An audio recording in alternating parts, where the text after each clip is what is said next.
Fala minha gente, tudo bem com vocês?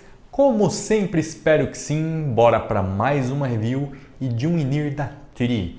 Ô marcazinha boa, cara, tô gostando muito de todos os fones que tô ouvindo até então, tirando o Kai, né? Que o Kai foi mais ou menos, é um bom fone, só que um pouco salgado pelo que toca, na minha opinião. O Meteor foi emprestado pelo Eduardo Didonê. Brigadão, Eduardo, tá patrocinando, emprestando muito fone para review. E bicho, foi um fone que me surpreendeu muito positivamente. Ele não é um fone relativamente barato, ele custa ali seus $100, seus quinhentão, né, convertendo para real.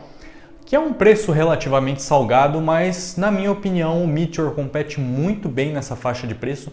Inclusive eu imagino que muita gente vai encontrar nele um nicho muito específico e vai ser o fone favorito dessas pessoas nessa faixa de preço. E é isso que eu quero explicar para vocês descobrirem se o Meteor é para vocês. Porque assim, se você pega aspectos técnicos, ele não é o melhor fone na faixa de preço, mas ele tem uma tonalidade muito específica que você não encontra em fones dessa faixa de preço, e aí sim ele pode se tornar o fone ideal para você. Vamos começar com a construção. Bom, em construção a Tree sempre mata pau, cara, um cabo de alta qualidade, o fone com shells muito bonitas, muito interessantes, um fone discreto para quem procura algo discreto, ele tem um som discreto também, já dando spoiler, a gente chega lá. E assim, bicho, é um fone muito confortável, isola muito bem, basicamente não tem muito o que melhorar aqui, sabe? Qualquer coisa a mais seria um mimo, porque ele acertou basicamente em tudo. Shells confortáveis, cabo de altíssima qualidade, unboxing legal, uma caixa bem feita, você vê que tem um esmero da marca, bastante ponteiras. Cara, a case da Cabeir, que eu acho, da Cabeir/Tree, que eu acho sensacional. Então, mata a pau em qualidade construtiva. Um ponto falando aqui na construção é o seguinte, gente, construção/som, amplificação. É um fone que não necessita amplificação mais específica do mundo, não necessita muita coisa para empurrar, mas é um fone que escala, tá? É um fone que responde bem à amplificação, é um fone que tem sinergia com certas amplificações, com outras não. A primeira vez que eu ouvi ele, inclusive, foi num Shanling P5 e ficou, cara, bem complicado, não ficou nada legal o som. Eu ainda peguei e falei, pô, esse fone aqui não... Mas, bicho, no K5 Pro, no Fio BTR3K, que são amplificadores que tendem a ter um brilho, uma dinâmica um pouquinho maior, ele fica sensacional. E como fica sensacional? Bora discutir isso no som dele, tá? Bom, como eu disse, o Meteor é um fone relativamente caro, custa ali seus R$500. Porém, ele tem uma assinatura sonora muito característica, sabe? É uma assinatura que você não encontra em muitos fones, né? Pelo menos Hi-Fi. E na minha opinião, era o que deveria ter sido o Meli e o Kai, que são o quê? Fones escuros, quentes, com bastante grave. Só que o Meteor, na minha opinião, foi o único que acertou de forma concisa mesmo essa assinatura. Que é uma assinatura que eu gosto, cara. Eu sou um cara que gosta de um som quente, relaxado. Sou muito fã do Sennheiser 58X, usei por anos um como fone principal. Então é até um pouco surpreendente eu não gostar do Meli e do Kai. Mas o Meli e o Kai tem alguns problemas que o Meteor resolve. O primeiro ponto que me chama a atenção e onde ele resolve muitos problemas do Meli e do Kai é nos graves. Cara, os graves do Meteor é o que você espera de um fone nessa pegada. Bastante subgrave, um grave que preenche, um grave conciso, com timbre muito natural, mas não é aquele grave paredão, sabe, que te enclausura, que embola, que dá todos aqueles problemas técnicos, por exemplo, quando você está ouvindo um power metal, um heavy metal mais pesado, algo mais complexo, não vem aquele paredão de grave impedindo de você apreciar o escopo completo da música. Não, ele tem essa elevação nos subgraves, tá? Os subgraves vêm com força, preenchimento, ele é um fone com bastante chão, sabe? Então é muito assertivo a quantidade de graves e onde estão esses graves.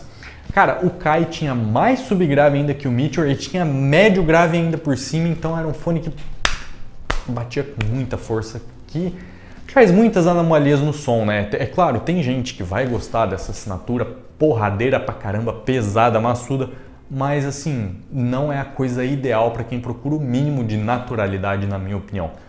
Então o Meteor resolve isso muito bem. Então você tem um grave mais enxugado, mas ainda assim com muita força, profundidade, um timbre sensacional, velocidade, é um grave elevado, mas é um grave veloz, cara. Eu tava ouvindo o Dream Theater com ele ali, tentando procurar, pô, vai tocar bem?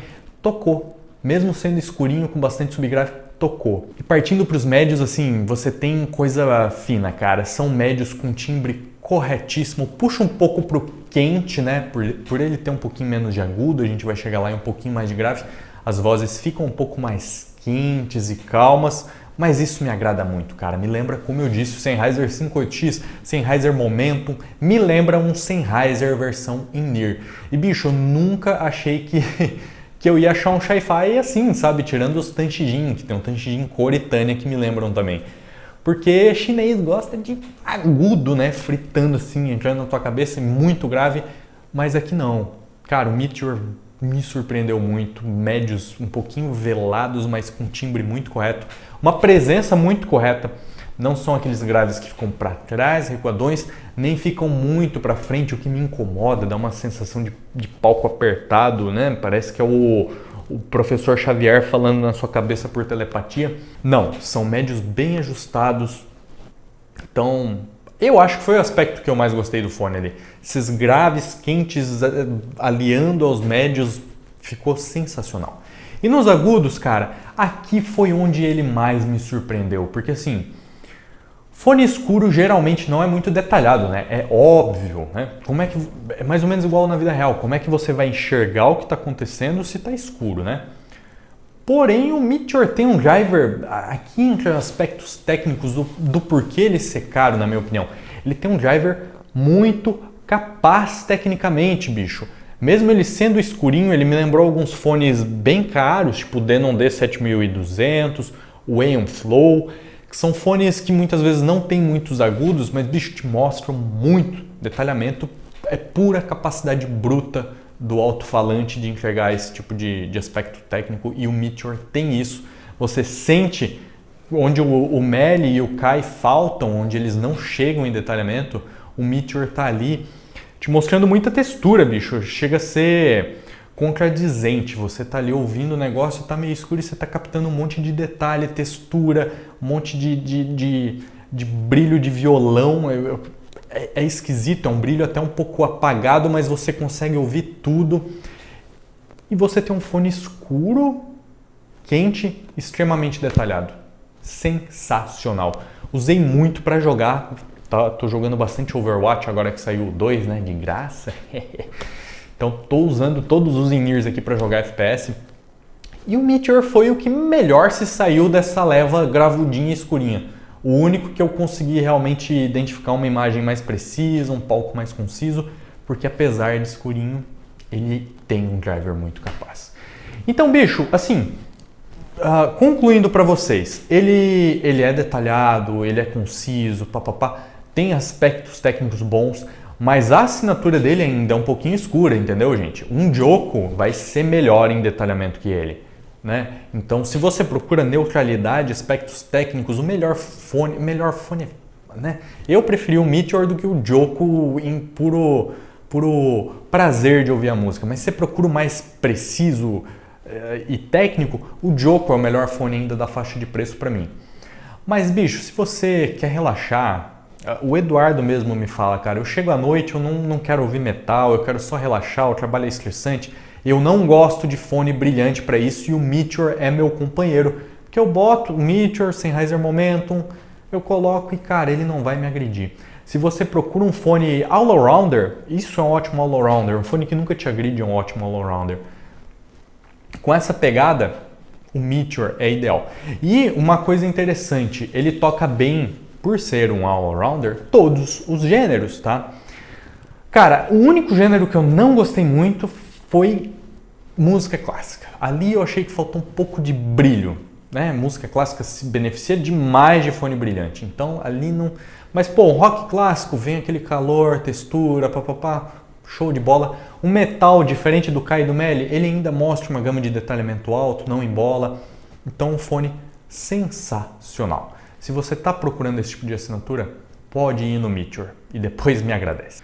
E sabe algo que pode me surpreender mais ainda que o Meteor? O seu like, comentário e inscrição. Então, se você assistiu até aqui, deixa um like, compartilha, comenta e eu vejo vocês no próximo vídeo.